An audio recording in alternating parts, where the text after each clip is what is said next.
Hey, how's it going? My name is James P. White. That is Chris Mooney. This is the Bald and Short of It podcast. Yes, things are different. Like we talked about this last time. I am doing this in a different location. You may hear dogs in the background, but I actually like those dogs more than I do Mooney. But it's and if you hear the barking, that is Jasper. If you hear the panting, that is Aurora, and they get really upset if I ignore them. So, yes, Well, this is the Bald and Short of It podcast. We are episode number, what are we, 60? 60. Holy smokes. So it's Yeah, been 8 episodes since our anniversary. it has so. And yes, and ladies and gentlemen, we are still circling the toilet bowl of loathing and hatred.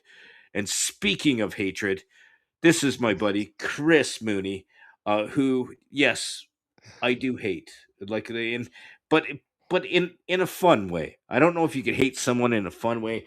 It's not like hate, like the path to the dark side, where I want to strike him down with my lightsaber, with all of my hate. It's not quite that much hatred, but it's just it's between loathing and hatred. But speaking of that, Mooney, how's it going? Not bad, you? Doing good. It's it's been a week, and you've talked about this many times before. Um, Going into this podcast, that one of your highlights is this podcast, and to be honest, today this is one of my highlights of the day. Is coming on doing this podcast, and we have a lot going on. We've got some things planned. Some might happen, some won't. But one thing that is a very sad thing that was announced today, and it upset me greatly. Amazing woman, Dolly Parton, Yeah. passed away at the age of 80. And the sad thing about it is, she's done live appearances. Yeah, they've been talking about her, and there was no sign, at least that anyone gave, Yeah, it was of what very happened. quiet. She Like, cut she canceled a tour or a few shows or something like 2 or 3 months ago, and kind of more intimated that she's recuperating and or something, and wanted to be right back, well, resting so that she can get back at it or something, and then this. So I'm, you know what, but good. Everybody deserves their privacy, particularly in moments like that. So I mean, I'll just to round out what you were saying. I mean, that happened a few hours back, and I mean, there isn't a single person, like on my socials, right, left, center, wherever, like with this whole stupid polarized world, that didn't have any that did that. I mean, everything, more people than usual. I'll put it to you that way. Uh, had nice things to say about her, and but I think that everybody knows who she is, even no, kids I do. mean, like we're Like, talking about like 100 million albums, and I mean, just retarded. The her achievements. Um, yeah, I and was reading something that she was like 6 years old when she performed her first song. yeah, something like that. Like she died at 80, and she has a 70-year career. It Um, says she was around 6 when she wrote her first song. Dolly Parton. Little Tiny Tassel Top was the song that she wrote about a doll and she was 6 years old.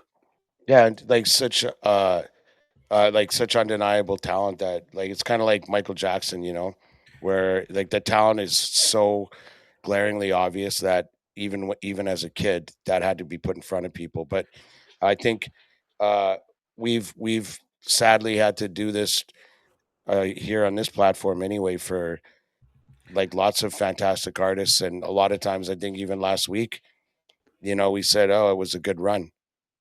Fella Yeah. passes at 77, we say a good run. Dolly Parton had a longer run at 80, and we're still sad. And I think that speaks to the impact that she had, not just artistically, but charitably.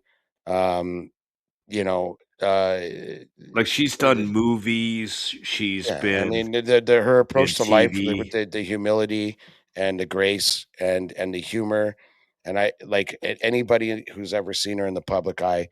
I defy you to ever find an instance where she was angry.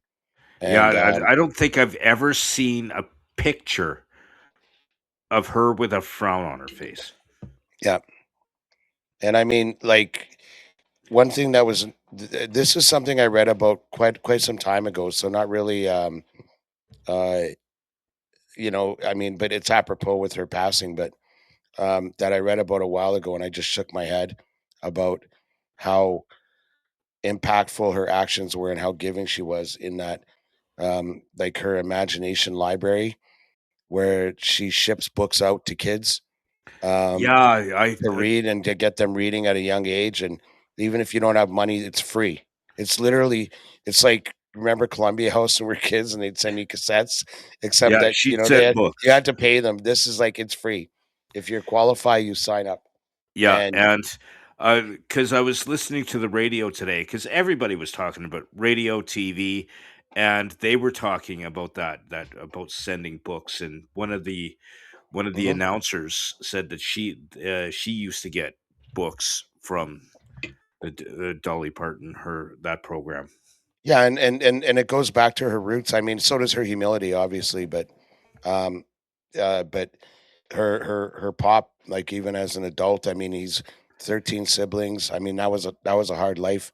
They grew up in the mountains in Tennessee, and but the old man, who lived to a ripe old age, he passed in 2000, so he had to be up there. But he had frustration with not being able to read throughout his life, and so she says, "I've seen somebody I love go through something, and the best thing I can do is help others." I mean, just that empathy, going like, how can I how can I make change, right? It's had nothing to do with her. It was what she could do for others, which is is rare. It is very rare that someone would do that and not want anything from it. Just, you know, people knew about it, but she didn't do video of her giving books to people or didn't, go and like, yeah, it's a huge loss.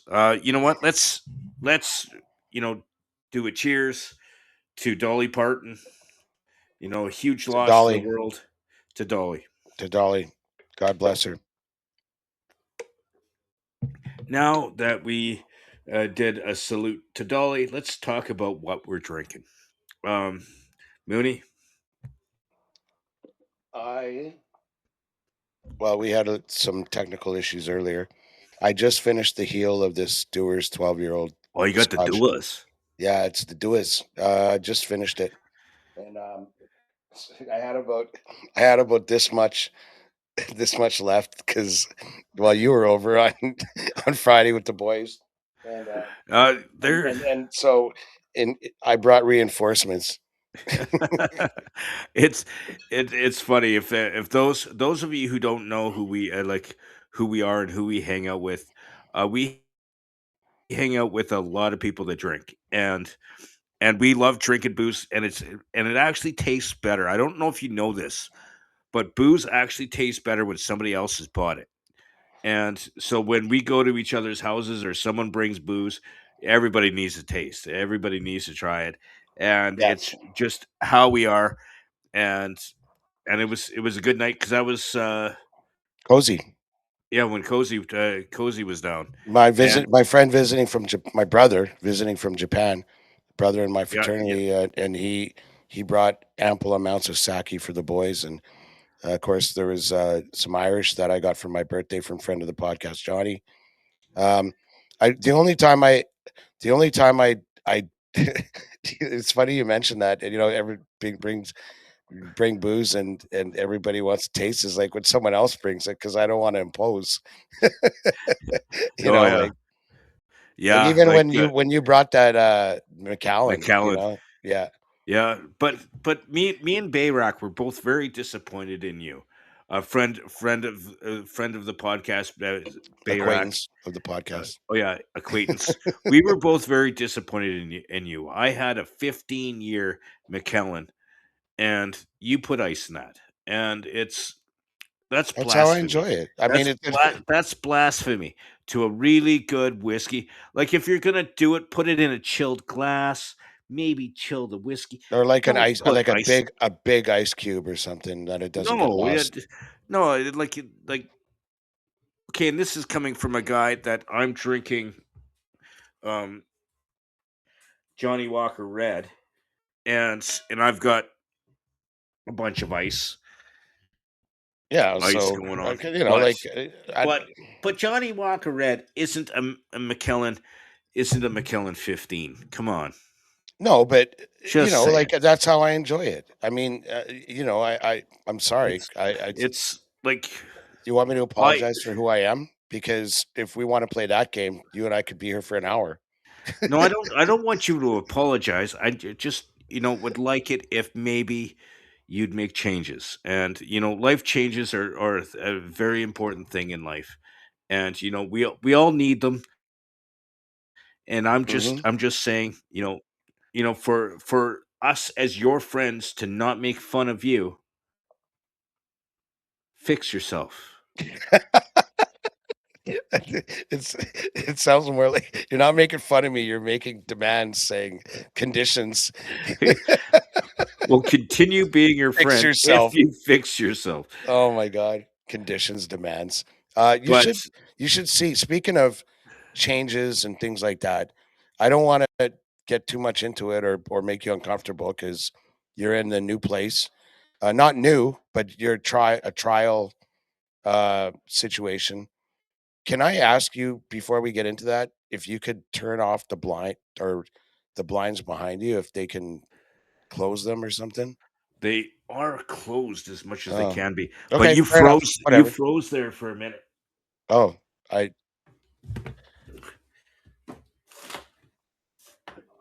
whatever. It's not a big deal.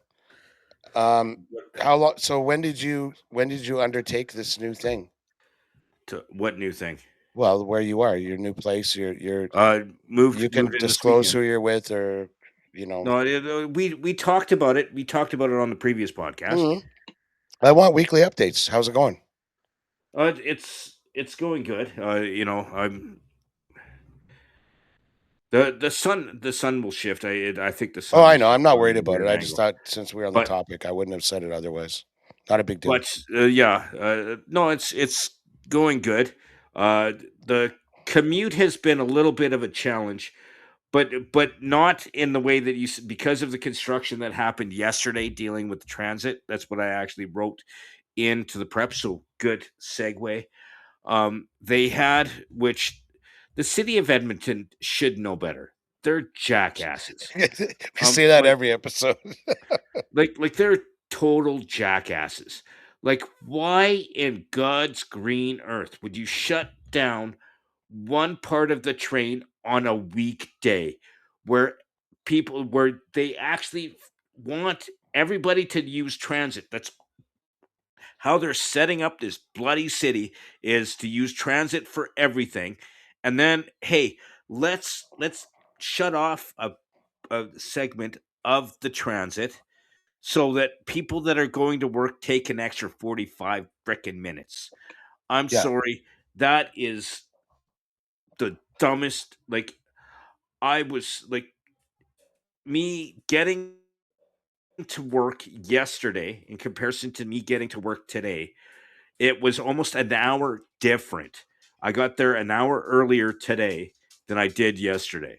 And was it LRT business It was again? Like, LRT. They had the LRT shut down between Stadium and they had the LRT shut down between Stadium and uh, Coliseum.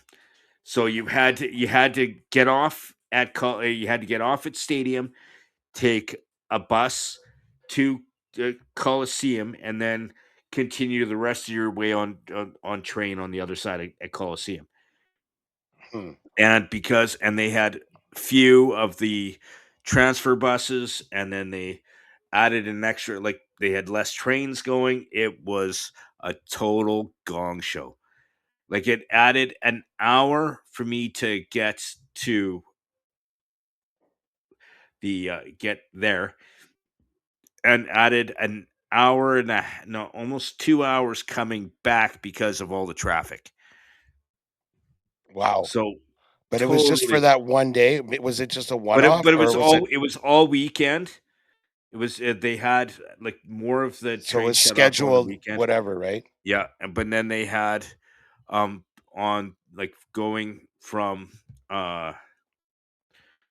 but why during the week? Like I got an idea. Get more people on, work more hours, get it done during the frickin' weekend so that Yeah. you're not affecting thousands of people that use Oh, transit. man, I don't even want to, like, fuck, like, Uh, we've talked, believe you me, I want yeah, it's to it's I'm frustrated because it talking about it. You have to live it. Like, an hour difference getting to work and back, like, come on. the big thing is it affects everyone that they want to use transit. They're restructuring everything, limiting the amount of roads, taking some major thoroughfares and turning them into bike lanes, and then they're moving transit so that it's going to go from one end of the city to the other. I think by the time your grandkids have grandkids, Mooney, Yeah. the LRT will be done.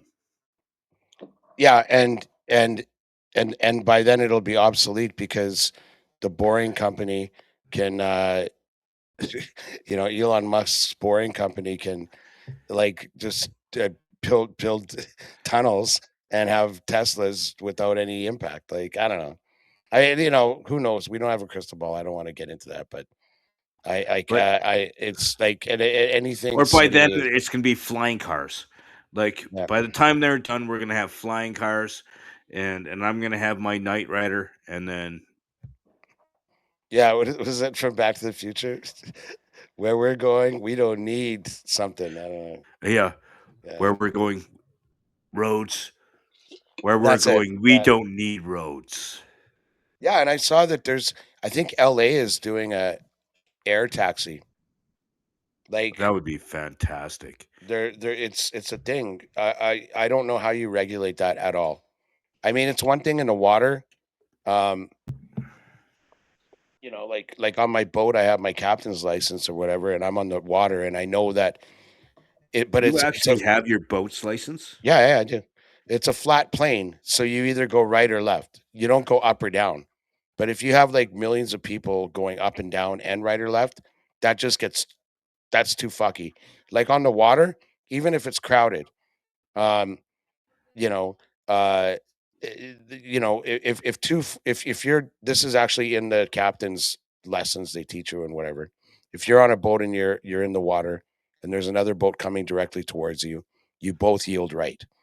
If the guy piloting that boat knows what he's doing, he yields right. If I know what I'm doing, I yield right. But even if one of the guys doesn't know, one of them does and they yield right. So it's all good. But if it's up and down and a guy taking off, like you and your neighbor take off because you both work at 8, like how do you get Yeah. up to there? Like it's I guess it would all have to be AI that would somehow you'd have like a literal AI what do they call radio traffic kind of thing where they regulate that. I don't know, man, but I bet you if they're gonna start doing stuff like that, everybody's gonna have like radar or some kind of being able to detect vehicles coming and going, and like they're gonna have to have yeah, some kind of sensors or scanners or like but going back to your point, I literally believe that we will probably arrive there before but before you can go, yeah, before we like can get from West Edmonton Mall to anywhere Millwoods. else in the Yeah, city whatever. on a Whatever train. whatever these dummies have planned, who knows. But anyway, I don't it's hard not to talk about that without getting a little bit depressed or worked up or feeling powerless, maybe even. I don't know. Or in my face, in my place, angry Well, because yeah, because you're because actually you're that like that you're looking at your watch, going, "I got to get to fucking work," and you can't control it. That's the and powerless, and I'm right? and I'm sitting there and I'm texting my boss, and sometimes when you're talking to a boss or whatever, and they hear every excuse in the book.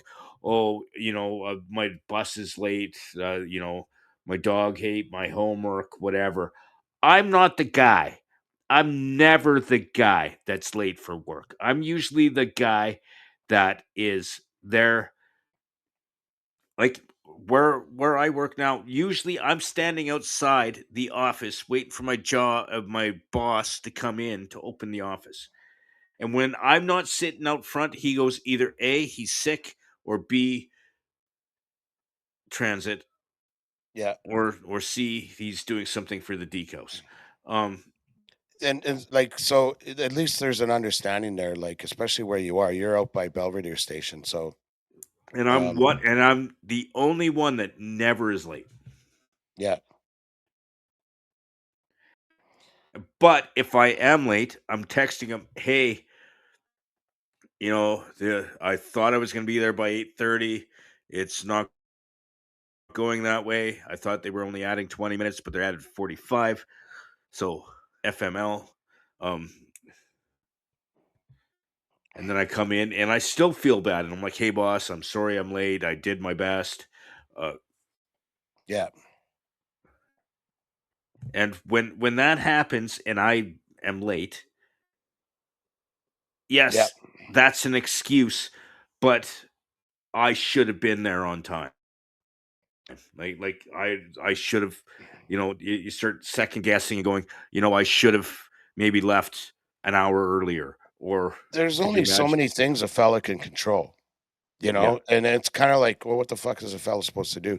Having said that, like I've managed people, and people establish a track record, and you kind of you it doesn't after a while who's full of shit and who isn't.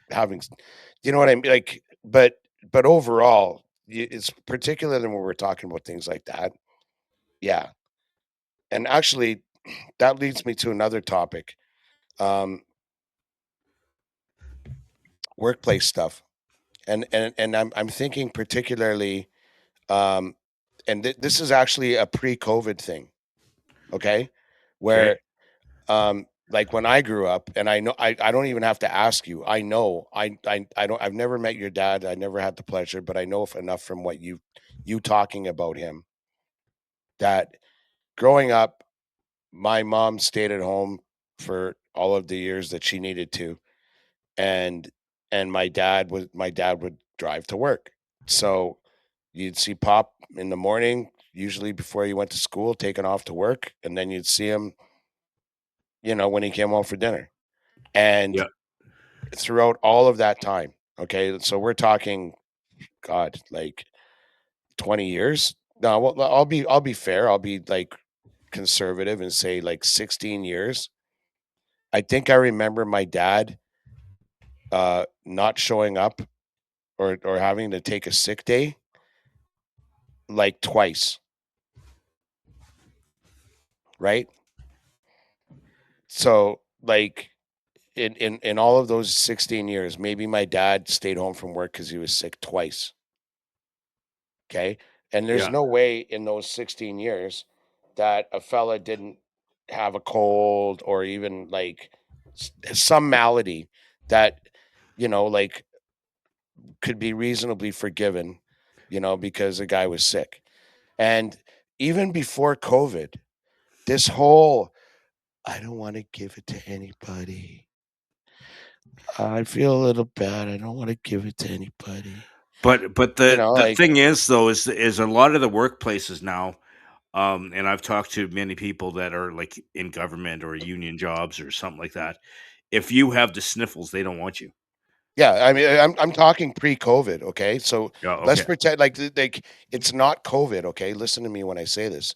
It's like um it's a mindset that's sort of taken hold and taken root and ingrained itself into society or the working class or wherever you want to put it, where it's like I not only do I get to stay home, but I can play the martyr card too. You know, where it's like I really wanted to come in, man, but this I coughed a couple times. And I I just did. I didn't know if it was something, but I didn't want to give it to anybody. it Whatever yeah, happened to fucking doctor's notes? You know? Like, I'm yeah. sorry, I don't want to be a dick and assume that everybody's trying to shrift because honestly, I don't believe that. I think that most people are honest, good, decent, hardworking people that aren't going to jam out on work because, like I have an excuse.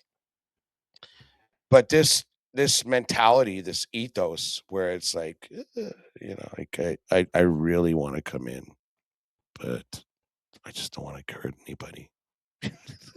like, like Oh, but then you like, have situations where someone actually has a migraine and there's no way they can function. yeah, like you know what Like, though? It used to be those people would get a card, like go to the doctor and bring a note voluntarily, because they don't want to be seen as y that guy. you talk you brought that up and you brought up my dad. Um, my dad was a guy, and Yeah, I'm not even exaggerating. He was working on a job site, I think he was putting up duct work, something like that. He yeah, stepped off a ladder wrong, broke his ankle. He he got my mom to come pick him up, take him to the hospital. They put a cast on him, and they go, "Okay, you can't work for a week or 2 weeks." And he goes, "Okay." And then he goes, "Mom, drop me off back at the work site. I gotta finish the furnace." yeah. So he's sitting there with crutches and a cast, and he's putting the furnace back together. Or he had another time where and I'm not even joking, he broke like, he popped the end of his finger off. And they Christ, sewed it back on and said, you shouldn't go back to work." They put a splint, splint and stuff yeah, on it, and he yeah. wrapped it with duct tape and paper towel and went back to work. Like, it was like, that was my dad. Yeah, And no, and like I know a lot of the dads that like that when I was growing up, that they that was how we were raised, right? And there's a lot of stuff attached to that too. Like I don't, I think that hypothetically, knowing my pop, and certainly from you talking, knowing your pop, that even if they didn't have a family or people that relied on them, those are the kind of fellas they were. And but having said that, you know, there were far less women working back then, and typically, if that was the case, they had a family, and you were the source of income, sole source of income. And these guys are like, even if it hurt, it's like I no, I gotta put together so that we can feed the family or whatever. yeah, But there's like this uh innate sense of responsibility that I'd love to see more of these days, without denigrating anybody. But this whole I don't want to get the office sick. Um, you're never gonna get me like, unless like in something like that, it is comfort like office policy. If you do, they'll send you home anyways. yeah. Like, I mean, you know what? In fairness, actually, this might be another way to take this discussion. Is that what if you are that guy? Okay, where it's like, no, no, I can work. Like Andrea is that person. I'm usually that person. Andrea is that person. Like Andrea, I don't, I And couldn't she tell you the works in the healthcare. yeah, I couldn't tell you the last time she took a sick day, and I know that she's struggled with stuff, like and got sent home, and it's like, no, no, I want to put in, I want to put in, and they're I like, no, no, no, you can't, and it's like, I don't know, man, like, I had that happen once at a previous job I had. I said to my boss, I'm like, "Hey, I've got a dentist appointment. I'm going to come right after. I'm going to be gone for like 2 hours. I'm going to continue working. And he goes, okay. I go and I get a bunch of teeth ripped out. They're wisdom teeth, but that's not the point. And then I come back and I'm like, I'm good to go. It doesn't hurt that much. It's just a little freezing. And I'm working for a good hour after. And he goes, Yeah. no, you have to go home. And I'm like, no, no, dude, I'm good. I I've got this. I'm good. And he goes, dude, you're drooling blood. People are complaining. You need to go home. We'll pay you, but you need to go home. And I'm like, but I'm okay. I feel fine. And he goes, but You, dude, you you you suck have more than you usual. you like you're doing the pitch just fine. You're doing your job. You're working hard, but you're making everybody else want to go home. I'd much rather send you home with pay than to have everybody else go home because you're drooling blood. But That was. Let me ask you this. Sorry, total switch of topic. When you got, and it won't take long. When you got your wisdom teeth out, did they put you under, or did they no, just? Yeah, same here. uh, We're like the only two people I know. but they didn't have to do much cutting. Most of mine was they just had to loosen it a bit and like at one point I'm pretty like I was kind of a little loopy because they did give me like they didn't put me under, but they had a lot of freezing. At one Yeah. point, I felt like the dentist had one foot on my face and the other one pulling. Oh yeah. Like because when it did give, but also when they pulled my wisdom teeth out, I have a weird jaw that if I open it too wide, it like dislocates and Yeah, I just know. goes sideways, I know. and it is kind of weird. But you know what? I I think we should change. I think we should change the subject unless you want to keep going. I actually a little bit because there was something that I mentioned because had my teeth cleaned. I actually when I got my wisdom teeth pulled, um, I actually got the from my regular dentist the referral to the surgery people. Okay. There's a Kingsway, I think it's called, on 111th and like 143rd Street, and I went one day and I should have kept my goddamn mouth shut, but I didn't. And they're like, "Did you have anything to eat or drink in the last whatever?" And I'm like, oh no, the first day, the first day I was like, I had my coffee with me.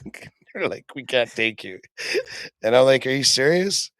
And they're like, "Yeah, you can't drink for like 12 hours or something, like."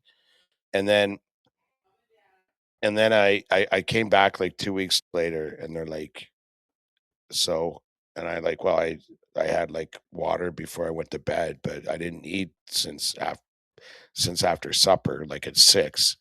And they're like, "We can't take you." I'm like, "Listen, I'll sign a waiver. I don't care. Give me a waiver. It's all good. No big deal." And they're like, "No, we're not gonna take. We can't take you. We're not gonna take you again."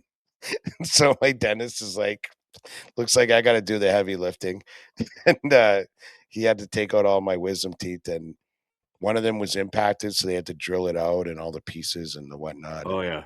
But you bleed less actually than if they put you out. They put you out.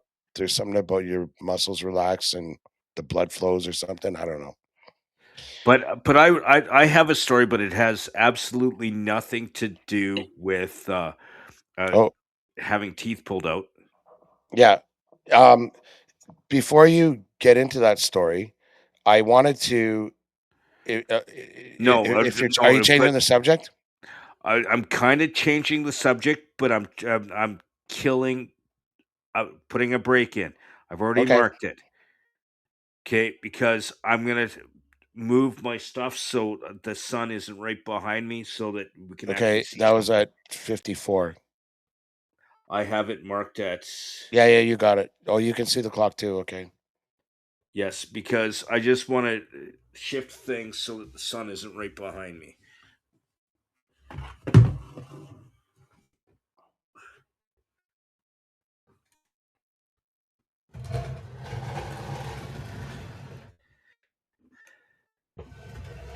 Okay, even that by itself has Actually, changed everything. Clay's in. Okay, so but you wanted to keep going with something. Yeah. Like, Okay, is was this that was better that for was that? is this better for you? I it looks better to me. Yeah, sure. It's great. Yeah, it looks like the night. It looks like the album cover of the Nightfly by Donald Fagen. You just need to Uh, move a little bit to my right, whatever that is for you. is that better? Hmm. I'm kind of centered. Clay, we can't hear you. Can you?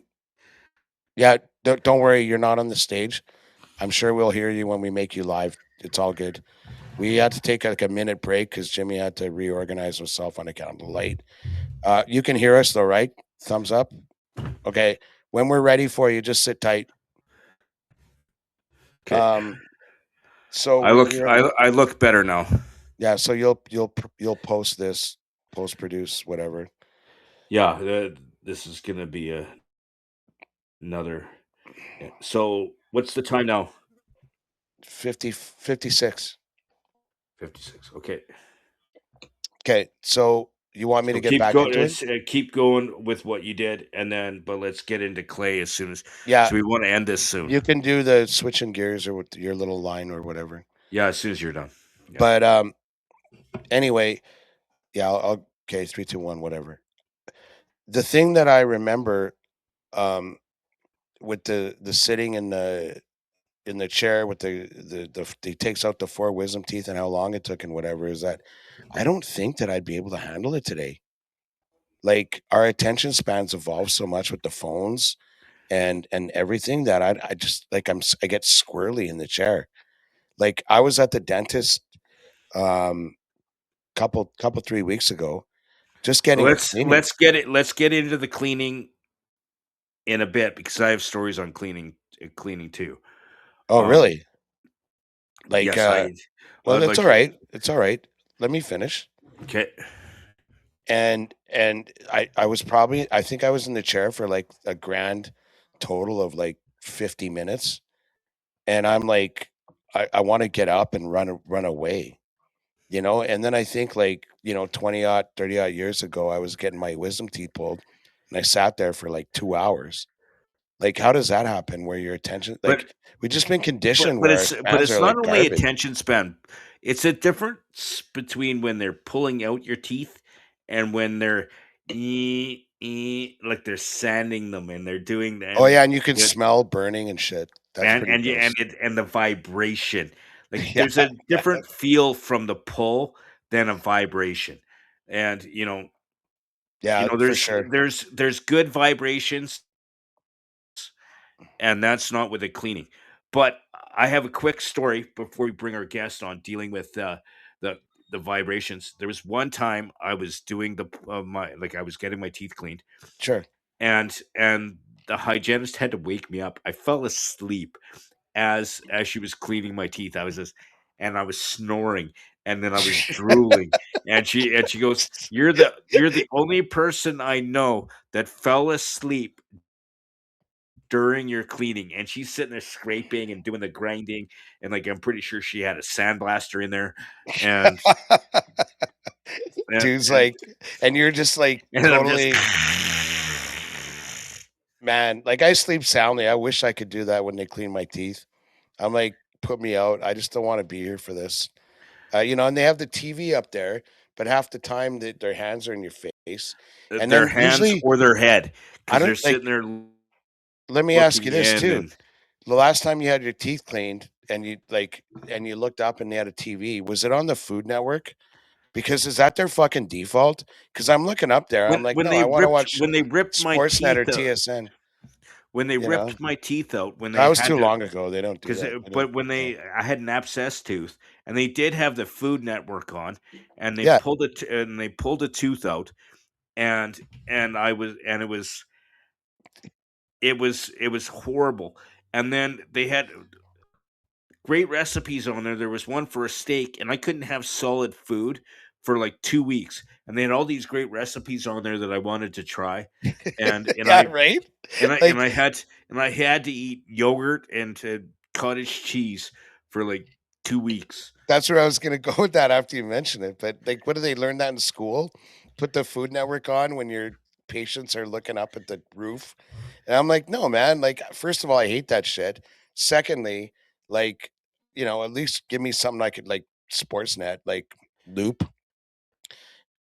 I'm bringing my earbuds next time anyway, but yeah, like that's kind of torture when they go, yeah, don't like only liquids for the next week, and you're like, oh my god, Yeah. I can't wait You to can't and you fucking. can't eat, can't drink hot, and you can't and it only has to be white, and it can't be Maybe no solid dentists are foods. fucking They assholes after all. no solid foods, and they show you how to make, what's that, beef Florentine or whatever, like, Oh, beef Wellington, oh god, yeah, right. And you're like, oh my god, I got to do this at home. and then you go home and eat yogurt for 2 weeks. Um, All but right, you know what? yeah, On a different note, let's not get into that. Let's get into we do have a guest on the program. yeah. Before we Clay. introduce our guest, maybe we Oh, should yeah. mention what we're going to be doing a week from now, like next Tuesday. Um, But Jimmy and that's Chris why are. we have Seat Mooney. You're the radio guy. Fair enough. Kate Mooney. See, we are the amateurs. We aren't part of the Deke House. You and I. I'm the Deke mascot. I'm the one that they usually put in the dunk tank, or I do other um, spectacular entertainment qualities. But Without getting into detail. without getting into details, but you used to be a Deke, No, but I'm an dude, alumnus, and once a deek, always a deek. That's one okay, thing. but Consider this a disclaimer. okay. The fellow that we're bringing on is a fantastic guy, really good dude.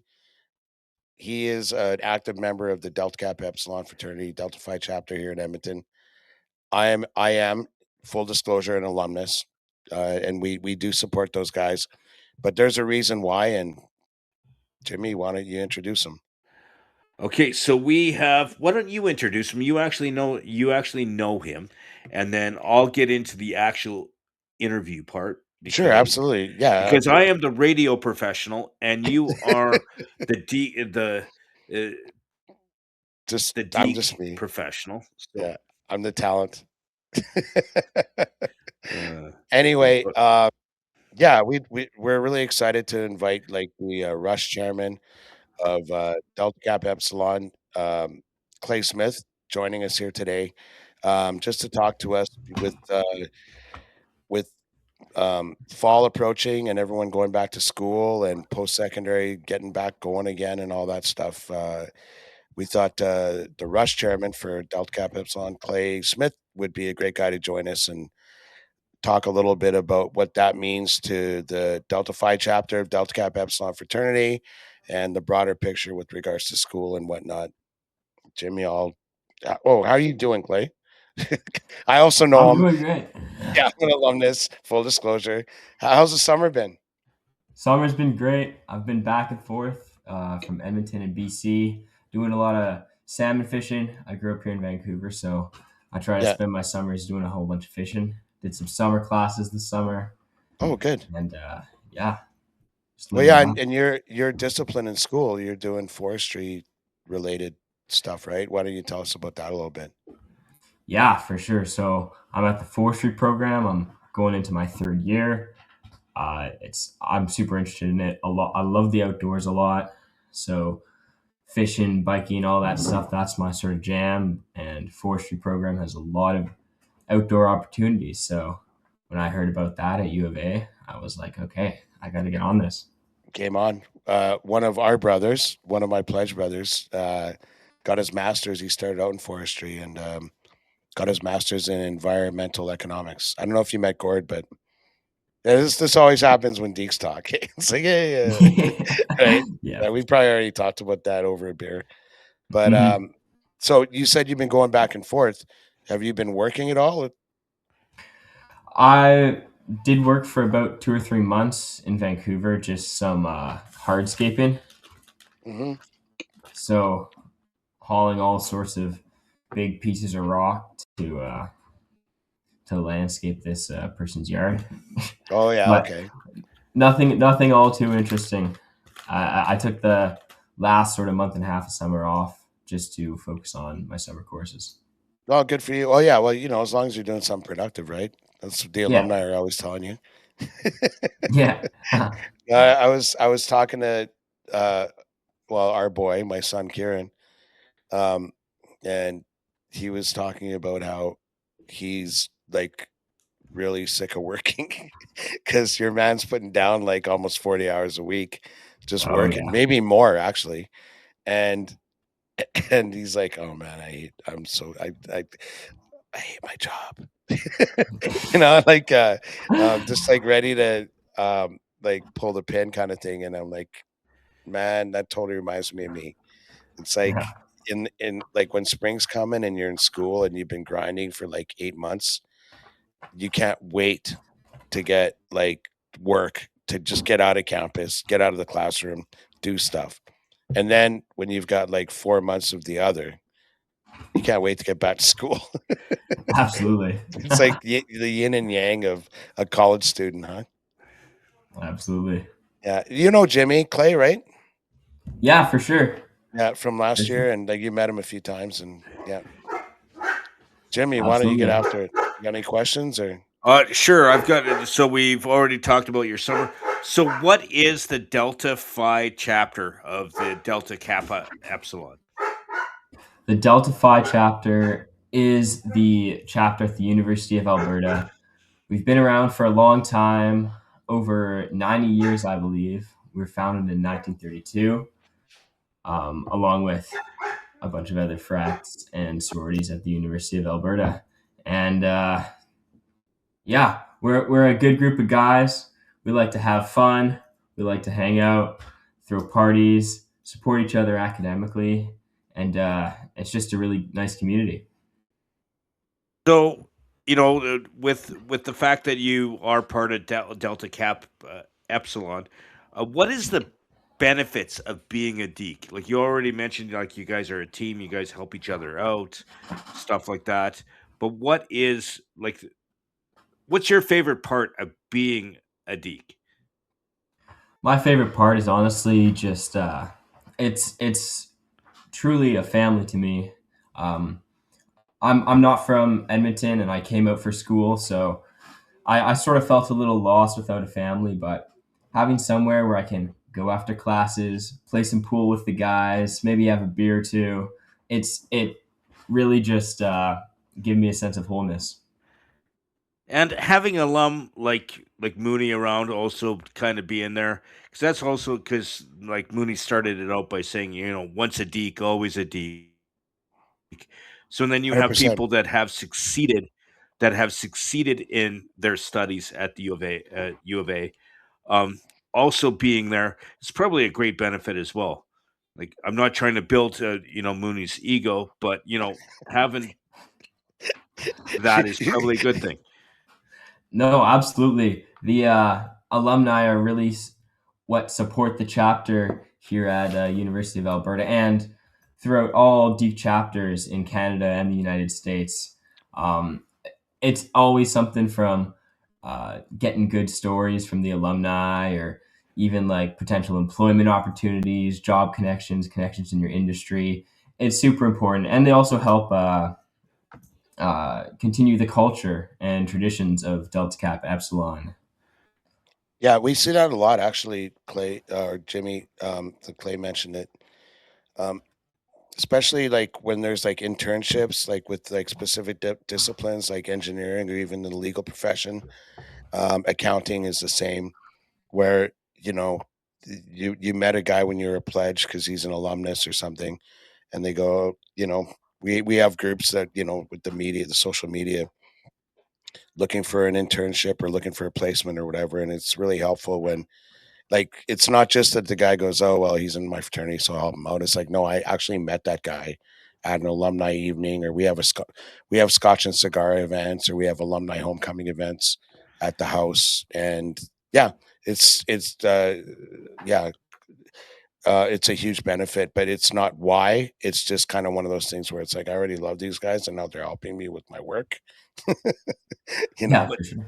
but being a person that has been at some of these events, that has been in the decos, when you have both alum and the new guys and the currents, is the respect that is shown on both ends is is what I think is so cool.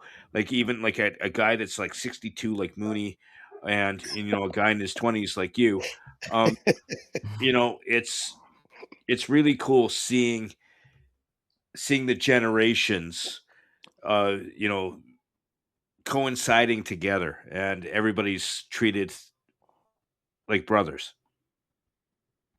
Absolutely. That's sort of exactly how it is. It's we're all connecting over this one shared place, this one shared experience, and the alumni know what we're going through because they've been there, and we know that, and uh, we're excited to look at them and ask them for their stories, and excited to listen to them about what they got to tell us about their college life and how it was back in the day.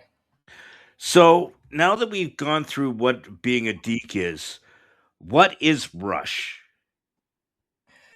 Yeah, so Rush is the recruitment process that basically all fraternities and sororities go through.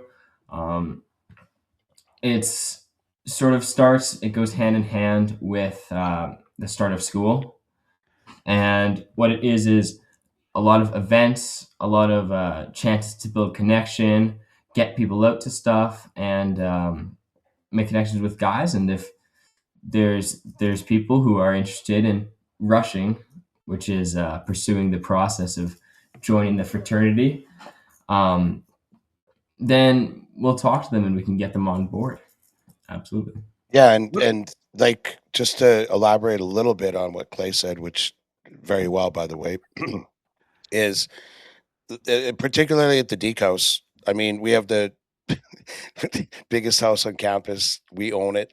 Um, we have complete independence, but by the same token, the rush process, like Clay said, uh, involves like every fraternity on campus, and there's I don't even know the number now. Clay would better because I'm an alumnus, and who cares from where I'm concerned. But that they're all doing it at the same time, where it's like, hey, you want to meet a community, you want to be part of a community of guys that supports you. And frankly, like we wouldn't have lasted for almost 90 years if we didn't have that kind of 94 years now, I think.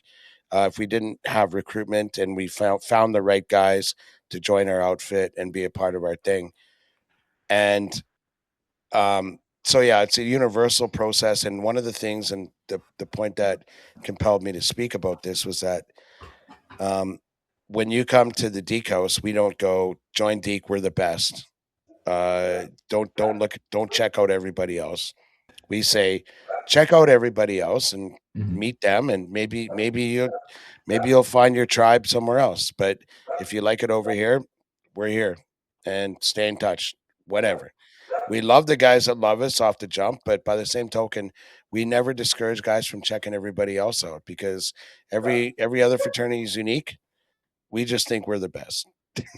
So so now that we've kind of gone through that, what kind of preparations have you got at, like, your chapter, the Delta Phi chapter of Delta Cap Epsilon, which I will murder until the day that I'm drowned in a dunk tank. Um, what kind of preparations have you guys got going for Rush? Yeah, so Rush is going to be pretty big this year. We're expecting big turnout. To kick it off, we always have, it's a yearly tradition now. It's the pig roast. We all go out in the front lawn during the first day of classes and roast a big pig and serve up slices of pig to anyone who wants to come by. And we got free beers too for people, and like beer pong, all sorts of events, beer diet. It's a great time. Dunk a Dunk You'll midget. run into midgets. anyone there. Dunk a midget. That's This Yeah, happening. this absolutely, this absolutely. this year will be the second annual Dunk a Midget. Yeah, It and will. I love that you guys do that. I mean, uh, I remember like last year, Jimmy came out and and we had the dunk tank. I'm gonna see if I can get like I don't use the vernacular cornhole. Maybe I'm too old, but it's like like Beanbag toss. beanbag toss. Yeah, Oh yeah. beanbag toss. The scarred guys go beanbag toss. Yeah, and Mooney's been scarred. No, and yeah, there's a lot of things going on at the Decos that day. First day of Mhm. school. It gives us an opportunity, or the Deeks an opportunity to expose themselves or expose their home, their house, and the guys to new people, right? Absolutely. And at the same time, we're also running house tours for anyone who's interested. They can just stop by and say, "Hey, I'd like to see what's up with this house," and we'll gladly offer them a tour. Other than that, we have a lot of other events that we have planned. Like we're all going to see Elks game. I believe it's the Elks versus Stampeders. So Battle Oh, of Alberta there. Labor Day times two.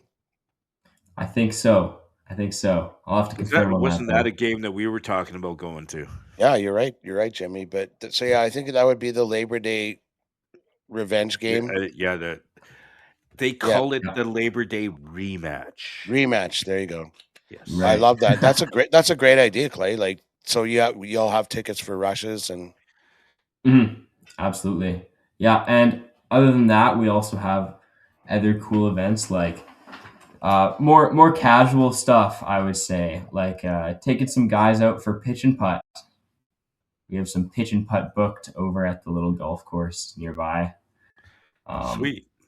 yeah. Kinsman. Yes. That's Yeah. great. Absolutely. So basically, I think what you're trying to say, um, we have like a lot of events geared towards the new members, wherein like we have an opportunity to meet them, they have an opportunity to meet us, and not even see if there's a fit, but more is like see if there's enthusiasm for what we do. And I think just as an alumnus, I will speak freely now and say that um, for a lot of young guys like coming up, particularly you hear a guy like Clay who's like come up from Vancouver. It's like my friends aren't here. I don't know a lot of guys or whatever. And I met my tribe at Delta Cap Epsilon, the big house on the corner of 110th and 87th Avenue. And that happens a lot. We have a lot of young guys that are like from Ukraine, that obviously like don't know each other, but we have a lot of also like a lot of young guys that like were born here and they're like, I've heard about you guys, I've heard about your bear country or whatever the case may be. And the thing is that like particularly university, there are so many challenges. We're talking about a massive life change between like high school and adulting, and yeah, it feels pretty good to land with the tribe, where guys know what you're going through because they've all been through it before. Like a guy like Clay, next guy comes up from wherever, he's going to know what to tell him and how to help him make his way through. And then a guy like Clay too, like a year or two from now, when he needs work or whatever, he knows that he's got a network of guys that are going to help him out. So that's one of the things I'm most proud of. I think it's one of the reasons why like my son joined. And um, I'd hate for young men to lose an opportunity to have that avenue through which we can socialize and and and help each other through our challenges. Like yeah, there's so much more that could be said. But Jimmy, do you have anything else? Like, do you want to ask? Okay, so Clay, before we let you go, I have one last question for you. Uh, uh, how can someone get a hold of uh, the Deeks, like to be part of Rush, to check you guys out, to see the house, all that kind of stuff? What's the best way to get a hold of you guys? Best way, I say there's two best ways here. Um, Firstly is through our Instagram. That's DKE Alberta. But honestly, come by the house. If people are interested, come by the house any day, basically after classes start. There's always going to be people there, always going to be willing to give you a tour around. Yeah, so So, honestly, what's that's the the best address way. of the house again? It's 11003 87th Ave Northwest. Just eastward down the street from the university in Edmonton. And Clay, you mentioned like parties too. I think the Deeks are renowned for throwing the biggest parties on campus. Going back to Bear Country, in lieu of Bear Country, we still throw the biggest party on campus at the Deke House. Mhm. Reiterate that Yeah. address again and give Yeah, us a that's date. 11003 87th Ave Northwest.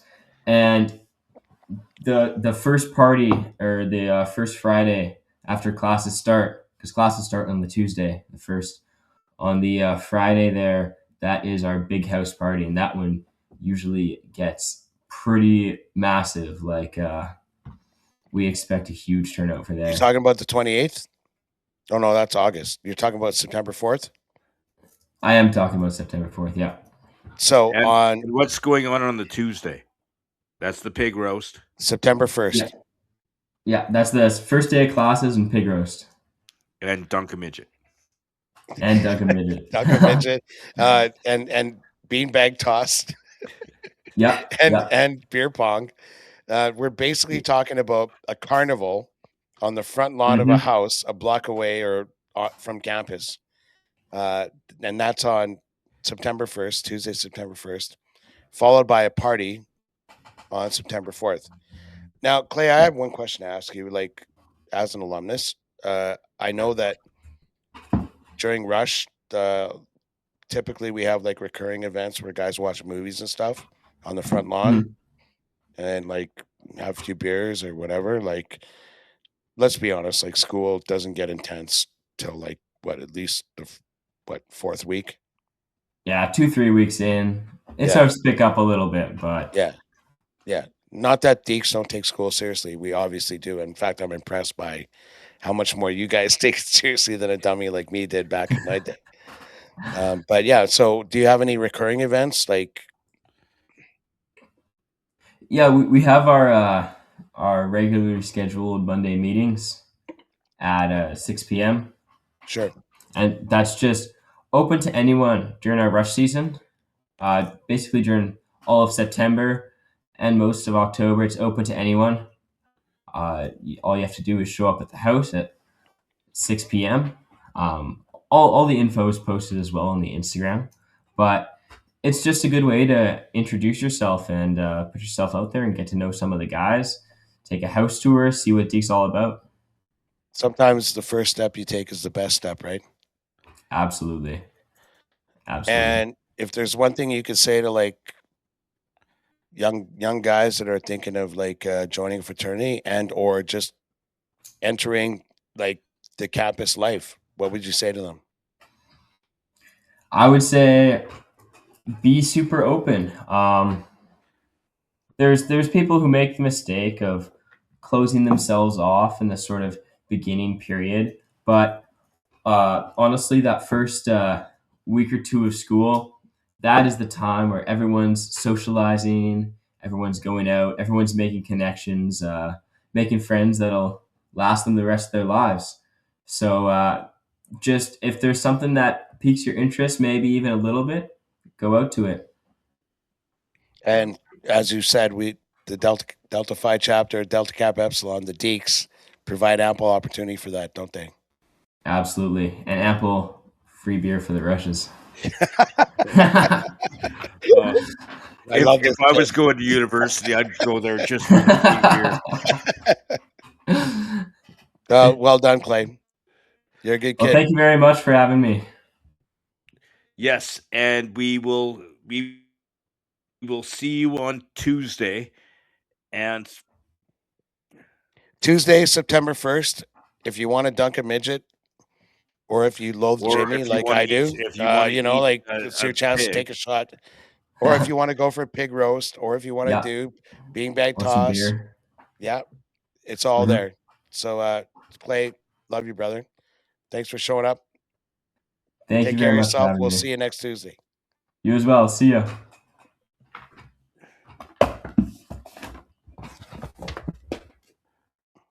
Good kid that is, eh? yeah, what a good kid. Like, I'm glad not all the Deeks are like you. Um, You're but glad like yes, humanity is not like me. oh, there's so much of humanity that's, yeah, could be better. But Yeah, so a week from now, we haven't even talked about when we're gonna film this cast episode 61, but it won't be that Tuesday. it definitely won't be that Tuesday. I'll be in a dunk tank. It's really hard Well, to film a podcast when you're in a dunk tank. we're definitely doing it the Monday then. Either the Yeah, Monday or it's the got to be the Wednesday. Monday. We'll get our people to call your people. But No, it's the Monday because it's like you don't have to work the Tuesday. You can actually do it like the Monday at oh no, when you get back, whatever. Anyway, yeah, yeah, like I'm glad that we gave Clay a platform. I'm glad we gave the chapter platform. I mean, listen, we're doing our podcast. We talk about things that interest us. I'm an alumnus of this fraternity. Jimmy knows pretty much everybody over there, like alumni and active on account of us being friends, and they're good fellas. And for me at least, and my family, really, we're lucky to have them in our lives. yes. Here's to the Deeks. Yeah, to the Deeks. Cheers, brother. But yes, so let's get into something else. Well, I wanted to, if you don't mind, we were talking about work and you know, like that whole ethos of I'm sick, I can't come in, all that stuff, right? And it got me thinking about like when I ran businesses. I'm kind of freelancing or solo now with in terms of how I manage my stuff, but like I've run businesses where I had employees, and it's like to me, like whenever I've had employees, it's kind of like what we were talking about with regards to I don't want to take advantage of anybody. I don't want to be in anyone's pocket. And when people work for me, and I hate to use the work with me, but when I'm paying them, um, I always want to make sure that like I take care of them more important, like I make them a priority because they're spending 8 hours away from their family. They're spending time with me, yeah. with my company or my interests or our collective interests, and I had a conversation with a friend of mine a couple weeks ago, and it mirrored conversations I've had with other people that I know sometimes really closely, without naming names, because I could say I'll work for monolithic type employers, and it's like, yeah, I just didn't got my 25-year, you know, congratulations, and it's like, you Beer of the know, month. yeah, right, like, well, you know what I'm talking about, and it's like this token. Um, like kind of like you mean nothing to me. Can you imagine like you and your wife or your like like your buddy turns 50 or whatever the hell, and like it's like hey, is a fruitcake of the month or whatever. Like I think that was one of the things in Christmas Vacation. When And when I when I got my 5 year at Cruise FM, my 5 year was a little brass medal that looked like it was like a fake Olympic medal that said 5 years with Harvard Broadcasting. It was just a little like a little medal like you get when you're a kid at that Tim yeah, Hortons, yeah, the it one was that just all the kids get now.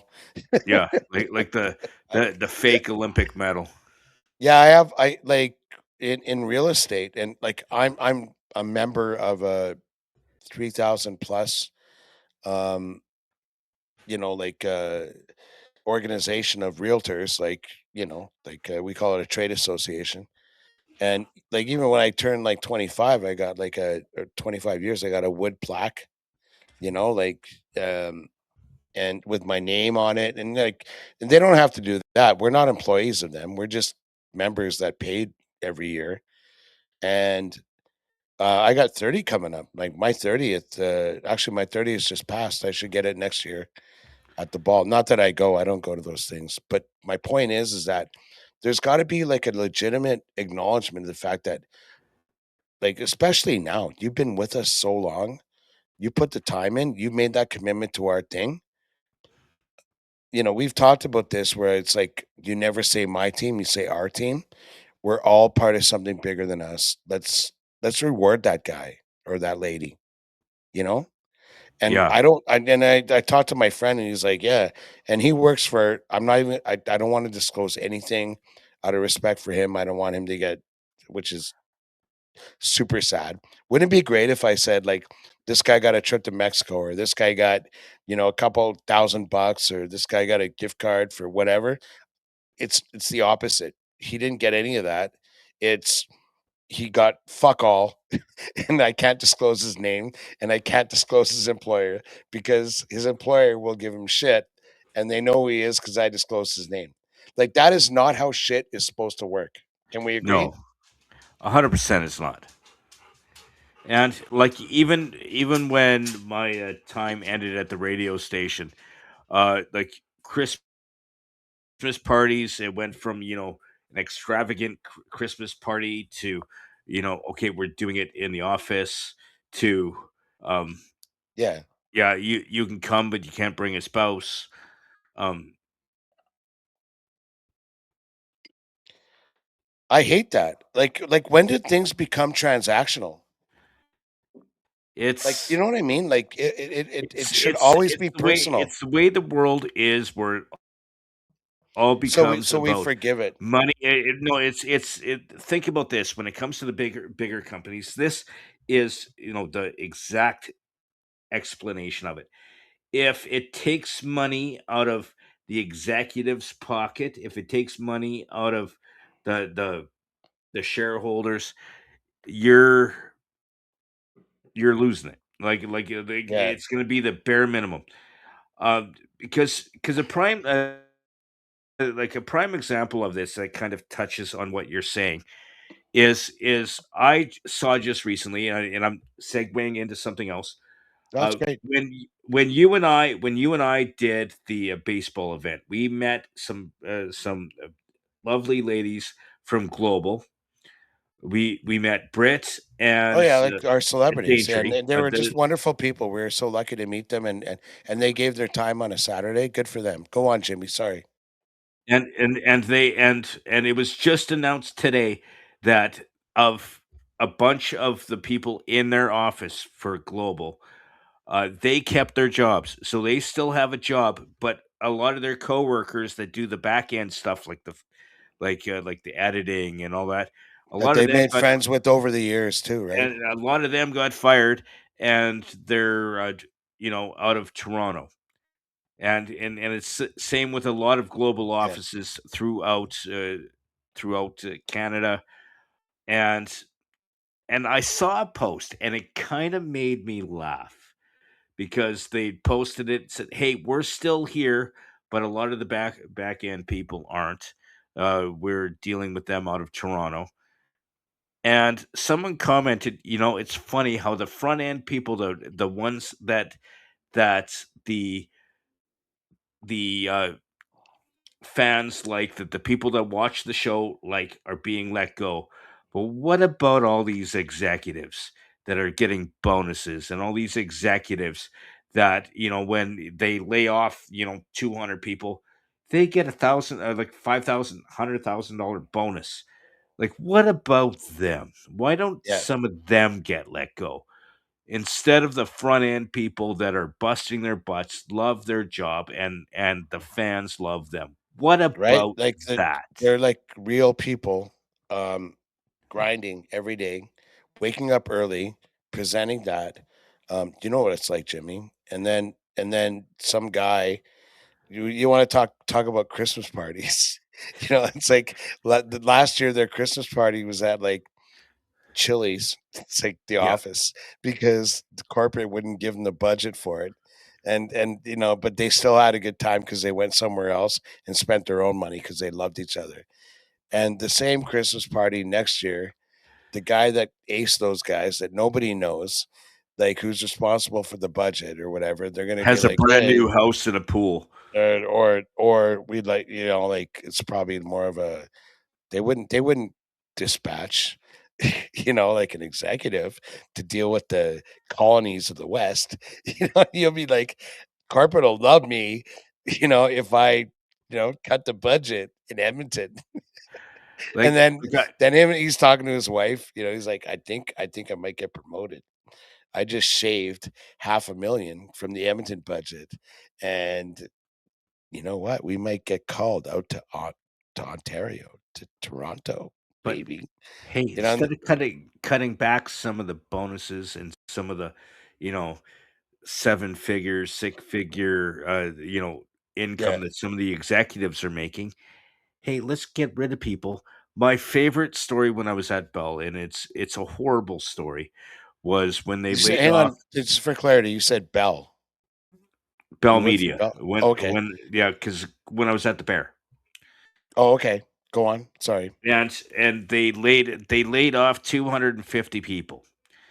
And I think and between CTV and there was 100 and Sure. something in our office. And the lady that was in charge of HR, which basically had to go through all of their severance packages and do all that kind of stuff. Um, as soon as she submitted all of that stuff, she was pulled into an office and fired. Wow. Can you imagine that going through telling someone, okay, by the way, you're let go. This is your package. You blah blah blah, Yeah. and then the stress of doing that, and then she was let go 2 days later. Yeah. Like, just like I think actually that this goes back around to what I'm saying, like the absence of humanity.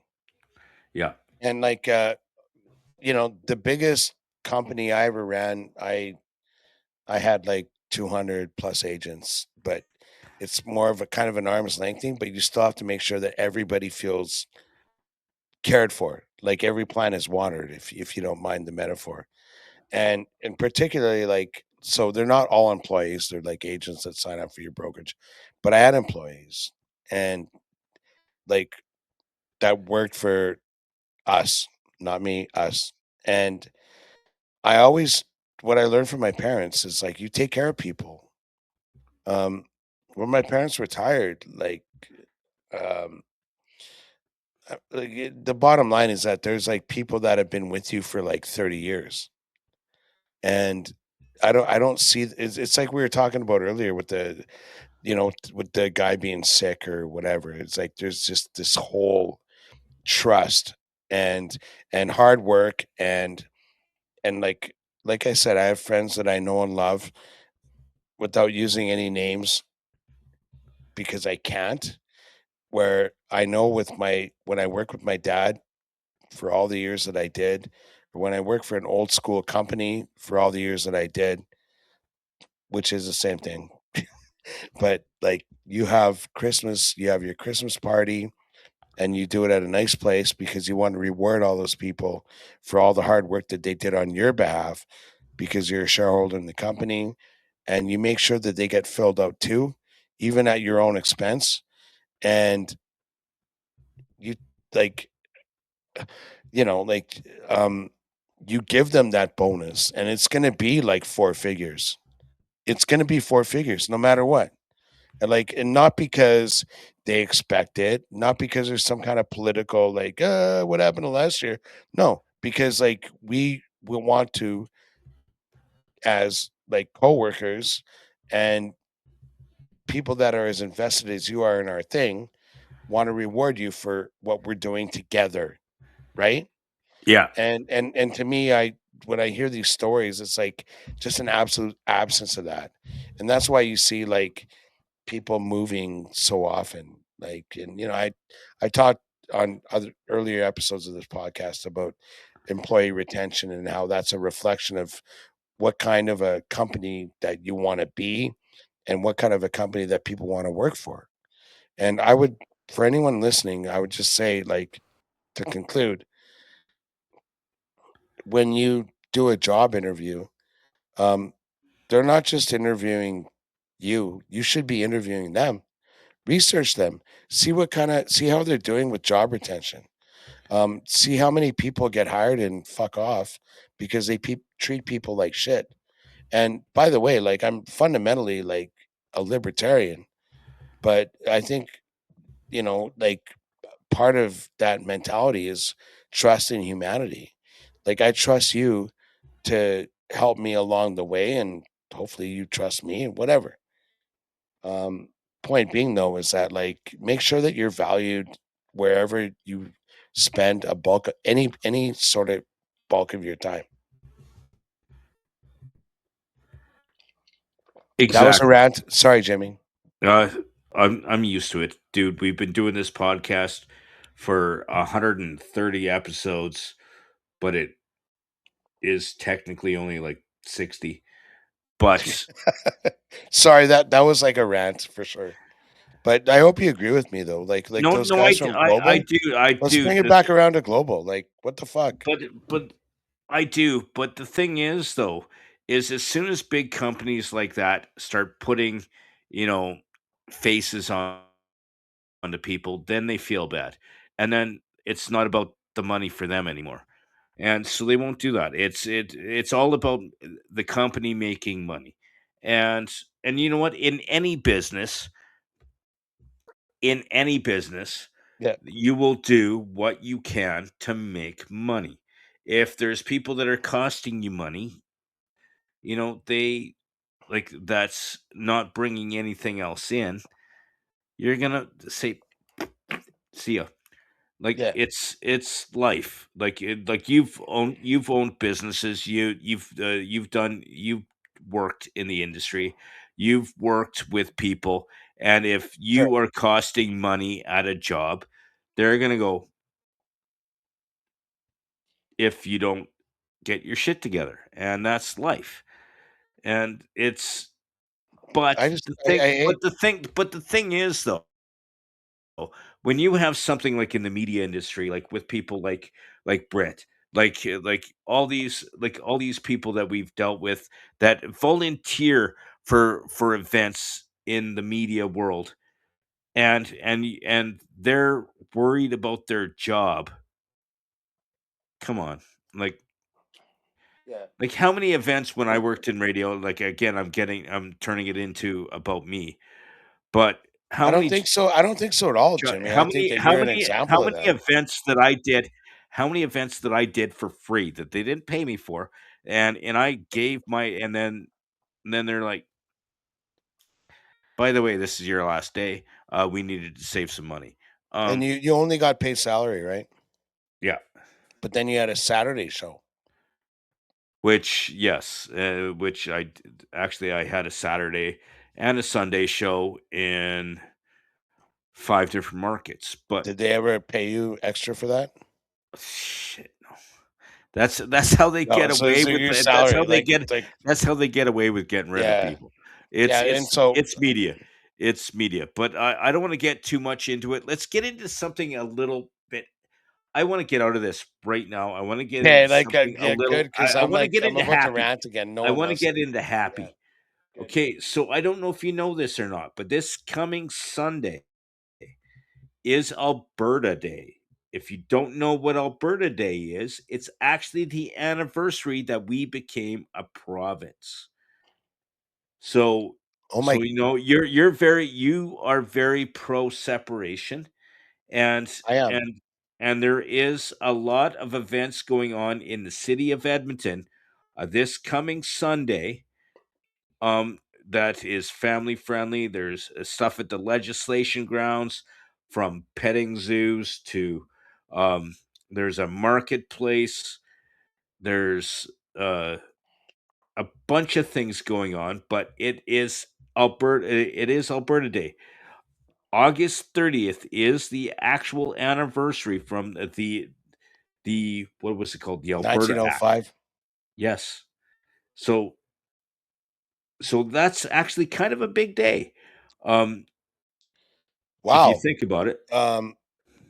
Yeah. I honestly, Jimmy, like I did not know. Like I know I've been busy or whatever, but holy cow, I'm proud. Like that means more to me than Canada Day. Like in fairness. Yeah, so Um. September 1st 1905, the Alberta Act came into effect and formed our province. I would like to think that hopefully in the next year, maybe, probably 2 years, that we have a different Alberta Day when we weren't acknowledged by the Dominion of of Canada or whatever, like, and like became our own country or something, you know. But whatever. Um, regardless, the name was adopted on that date, and fantastic. And there's events going on that day, both in Edmonton and in Calgary. And if you go to Alberta, if you go to Alberta Day slash alberta.ca, it gives you all the details of what's going on.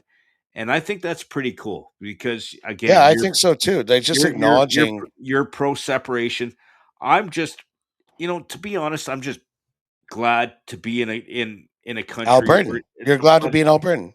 but I'm also Like, glad to be in a country and in a province where I'm allowed to live being who I am. And there are places that people who are different, are persecuted. There are places, and I'm safe here. I it doesn't matter. It doesn't matter if, our province is giving money to other provinces in my world. I'm alive here. I'm allowed to be who I want to be. yeah, And I'm not and that is a thing about Alberta. Alberta, I've been in this province since I was Tabor. 6 years old. Yeah. No, 8 years old. Um You're like on a and off. lifelong Albertan. Yeah. Like I'd no, say 6 because I was living in Grand Prairie and sure. then we moved to But then but being an Albertan means something to you, and I think that's important. And like for me, like I'm not worried about whatever. I'm like whatever genesis like occurred that allowed Alberta to be what it is, fantastic because I love it. Um, I don't hate Canada, but I love Alberta, and and I like that we both agree about like on that point.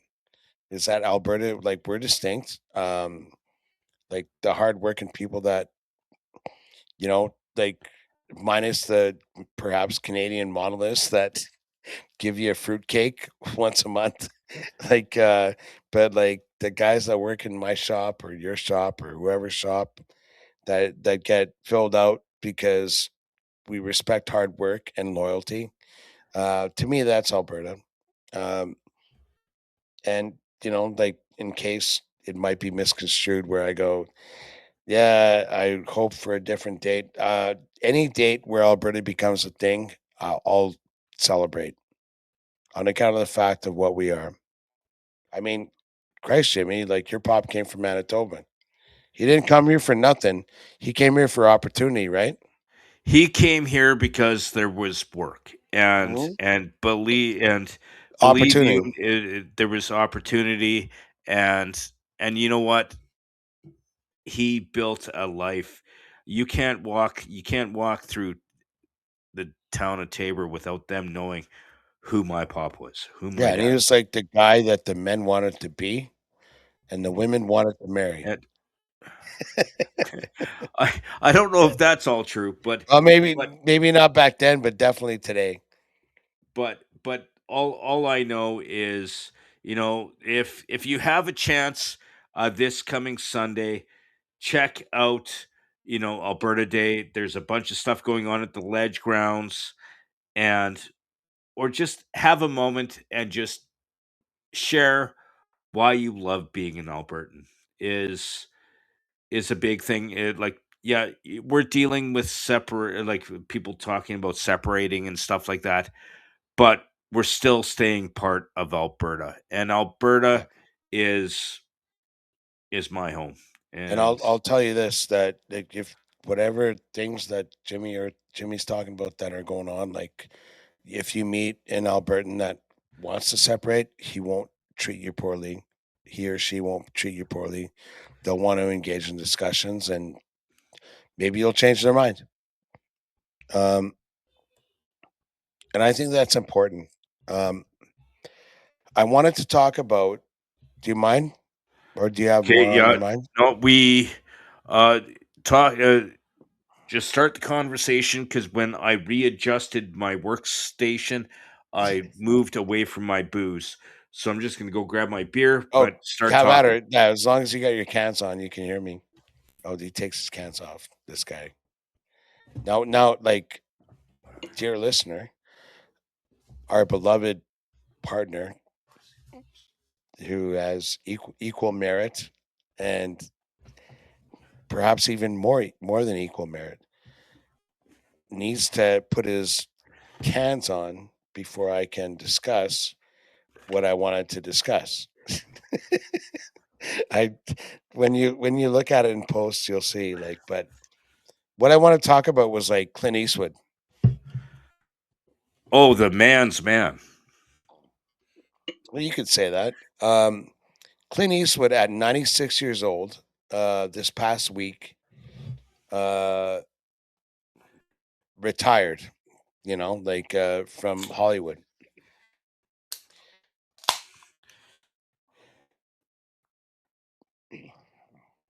I don't even know Okay. if I can say it, so like tearing up. Like speaking of, actually, it's kind of like a good footnote, but like it's like man's man, men's men. In his 90s and he's retiring. He's like 70 years in the business, 70 plus films, 40 films as director, and there might be overlap there. And Like he's if you won look Academy at Forgiven, Awards for as a director and as an actor. yeah, and excuse me, I have hiccups now. This Please is a make safe space, Mooney. If you need to like cry, Jimmy, we're if I good. if I die right now, make sure that Andrea doesn't see this because whenever she has hiccups, I bust her chops. I never get But hiccups. but if you die, I'll be playing this footage at your funeral. So Yeah, of course you will. So Clint Eastwood, like Dolly Parton, American institution. Donald Trump said for like 6 months, I think, flags at half mast. Clint Eastwood is still with us at 96. God love him. God bless him. Uh, Half of, or not, maybe not half, but certainly my manhood has been informed by watching him. Like in, they said 70 plus films, at least 30 of them, mostly westerns, and then 40 films and as director. one-liners. Don't forget Yeah, about his one-liners. Do you 100%. feel lucky, punk? Yeah, yeah, right. Like Dirty Did I Harry. did Yeah, I shoot 5 bullets or 6? no, no, no, no. Isn't that what it is? I know what you're thinking, punk. Did I fire 6 shots or only 5? But seeing as this 44 Magnum, the most powerful handgun in the world, you got to ask yourself, do I feel lucky? Well, do you feel lucky, punk? And then the kid goes, and he goes, bang. Off he goes. Or Uh, or go ahead, make my Make day. my day. I am. Point, like, again, like, God love Dolly Parton, and like, she's worthy of another toast. Like, To Dolly Parton yeah. and Clint Eastwood. No, Bu- like, she's but worthy of a, Dolly but yes, but Clint Eastwood, like I have a quick story about Clint Eastwood. My good. dad I'm was a glad. I'm glad. huge my dad was Yeah, a huge Clint Eastwood of fan. course he He'd would watch be. the movies Sure. and Sure. I'm pretty sure your dad was into Clint and and you know what? It's good that he's retiring and before you know he's not young. He's Um 96, man. Like, if I was to live and do a job till I was 96 and love doing it, I'd be happy. But 96. How many people work to the age of 96? I would argue that Clint Eastwood's efforts as a director are like better, or like, listen, his acting resume is like retarded, okay? But like his resume, look it up.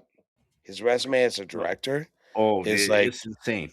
like And as a he was always a director, jazz he's guy. won Like he did Academy Bird, Awards.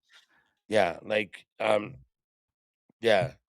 So I'm like, just I wonder what Hollywood would give him. Expulsion because because Who's you're on the wrong who's side. gonna make films like Billion Dollar Baby? Like, Bird, Charlie Parker. Like he's a huge yeah, jazz fan. Um, I I wouldn't characterize myself as a huge jazz fan, but a big jazz fan. And Charlie Parker is a man to listen to. And this guy like did all those things. And like it was almost like so many of it was he had enough juice in Hollywood that he can make those movies and made wonderful movies. And so then like what if you were his employer? Like, and Hollywood's like, fuck that guy. He's white, he's a male. And I'm like, look at the art, that he created. we wouldn't have films like some of the ones that Look at the he's art that done. he created. I mean, like, would Yeah. like, right? 100%. So I'm like, Hollywood would give him the fruitcake, the fruitcake of the month reward, and like those of us that like even your dad, like that's how long 70-year career this guy like Yeah. would go like that guy gets my flowers. So to Clint, all right.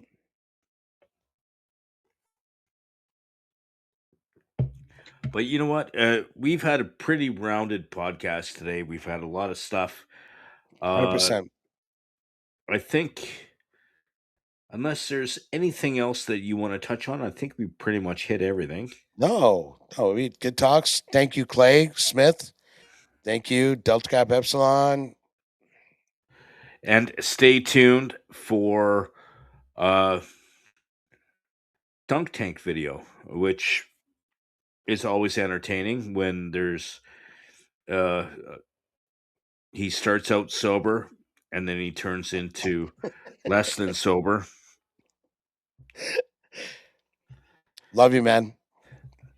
Love you too. So this this was is the a good Bald and episode. Short of It podcast, episode number 60. I am James P. White. That is Chris Mooney.